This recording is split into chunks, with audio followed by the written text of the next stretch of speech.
In this lesson, we're gonna set up a video discovery campaign. So back to our media planning template. Again, right, like super important that you plan these things out. As you can see, we laid this out. Again, a nod back to why I walked through the campaign, the kind of whole thing, and kind of broke down the different pieces. So, you know, once you plan this out, you kind of know what you need to be doing, and it's really just kind of laid out. So I kind of want to just walk you through it really quickly, add a little bit of color when it comes to discovery specifically, and then we'll be pretty much done and we'll go from there. So let's jump back into the ad manager. We're back to our same flow to set up a campaign, new campaign. In this particular instance, we're gonna focus on create a campaign without a goals guidance, right? And this is important because in order to do video discovery properly, currently this is the way you want to do it. So you click that. We talked about this before. Now, when we say video discovery, I'm not talking about what Google is calling discovery right here. I'm talking about video, and then you're going to go customize video campaign. So keep that in mind when we're talking about video discovery ads. Don't get caught up in, discovery is a whole nother type of ad unit that's not even YouTube actually. Well, it kind of hits YouTube and some others, but that's not what we're focused on, okay? So video, custom video campaign, and then we're gonna click continue, okay? Now, back to our doc. All we're doing basically is transferring from our media plan into our campaigns. We talked about this before. You really only have two bid strategy types. You want to just focus on max CPV. That just means maximum cost per view you're willing to pay. I wouldn't change that. I wouldn't leave it. I wouldn't do anything. I'm going to convert this to daily. I'm going to put my $50 in because I know that from my media plan, right?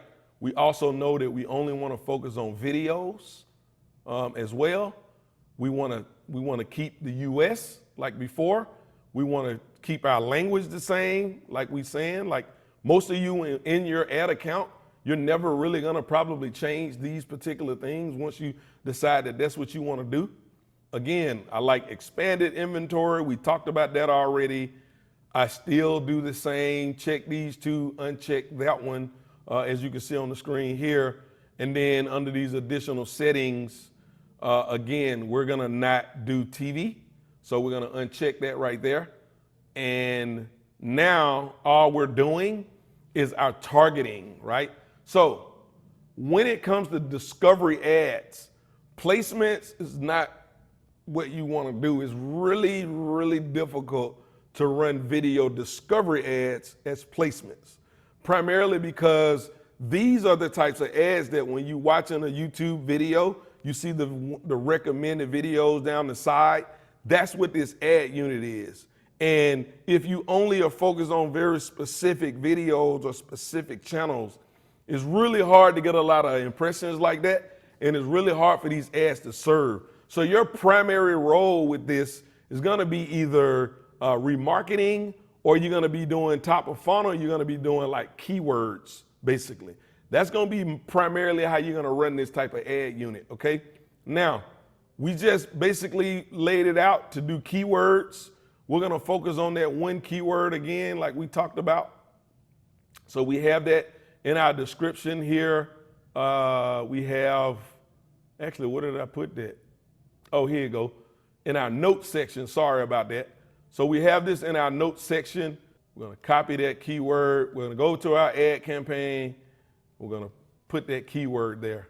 Now Google is gonna pull that up. Again, it's gonna say there's 45 million impressions per week that we can get on our ad, which is a significant amount of traffic actually. So again, like either keywords or your other option would be if you're running video discovery ads, and we'll get into this a little bit in some other parts, but basically you wanna focus on either keywords or you wanna do audiences based on remarketing, like basically people who have viewed your videos or visit your website.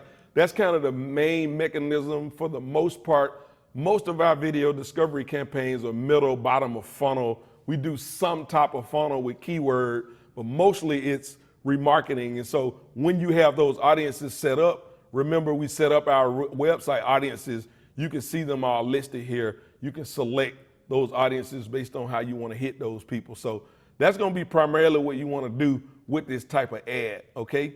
So now that we know who we want to show the ad to, we have all of our other features set. Everything is lined up.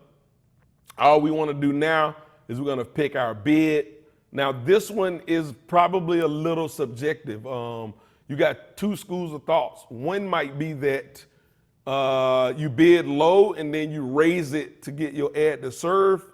And then there's another strategy where you bid really high, you limit your budget because it almost like forces your ad to serve. I'm in the latter. I have a bid high, budget low strategy because I'm trying to force the system to serve my ad. If my bid is not high enough, it's not gonna serve. So usually I'm gonna go for a high bid, but I might, in this instance, I have $50 budget, but if I'm not comfortable with 50, I might drop that down to 10 or 5 because I know what's gonna happen is gonna serve my budget, it's gonna serve my ad, and I'm just trying to figure out where my bid should fall because a lot of times if you're not bidding high enough, you just won't get any impressions. So if you run into that, that's why. You probably just need to jack your bid up and just drop your budget way below what you're comfortable spending. So let's say if it's $50 budget you're willing to spend, you probably should drop that to like $5 or $10 so that you don't blow through your budget. And then once you see what your bid should be based on what they're serving at, you can make adjustments accordingly. So that's kind of the way you think about that. So usually for me, I usually put like $1. That's usually really high for this type of strategy, for this type of ad unit. I put $1 in there, and then I would go here and I would just build my ad, right? So we plan that out already. We go to our template, and then we'll build our ad. So we're gonna go first. We're gonna take our creative. We're gonna pop that thing in there. Google is automatically, when you put that video in, is gonna pull that up. And now what you'll notice here is that it's asking you for the format, right? So remember when we built InStream, we're not doing it this way. Because of the way that we're selecting and building those, the system doesn't need to know that it's a skippable InStream. It already knows because of the type of format that we used in building those. But in this instance, you have to build it this way because you want to tell it, I want video discovery ad, right? As you can see, it'll automatically pull in thumbnails from your video already. And now you can even see over here where it's starting to tell you estimated performance and whatnot. So what I recommend is that with your headlines, you have 100 characters, but keep in mind after about 20 to 25 characters, I believe, people are not gonna be able to read what's after that. So one of the headlines that I used with a lot of success when I ran the campaigns with Organifi, we had a headline that said, "This flushes out fat." It's like 4 words, right? Because flushing out fat is the key mechanism there, right? And the this is almost like, well, what is that? So that's a really good formula to use in this particular ad format. I actually use it quite a bit. So in this particular instance, we wrote one that says, "This improves pet joints." So I'm gonna take that and put it here. And all you're doing now in your description 1 and 2 is you're adding a little bit more information about what they're gonna see when they click this ad. It's almost like a little bit of a Facebook type of play, if you will, because you kind of do have to have some language with this particular ad. But in this instance, you can really take from your video. So I have this actual video pulled up. And so what you want to actually do is you're probably going to just need to watch the video, right? Or if you made the video, then you know what it says. You want to be able to then say, if I had to give someone like a 10-second, this is what this video is about, that's really the idea of writing descriptions. Don't overdo it. Don't overthink it. You really just almost can put whatever you want in there because really the majority of your ad is your thumbnail and your headline.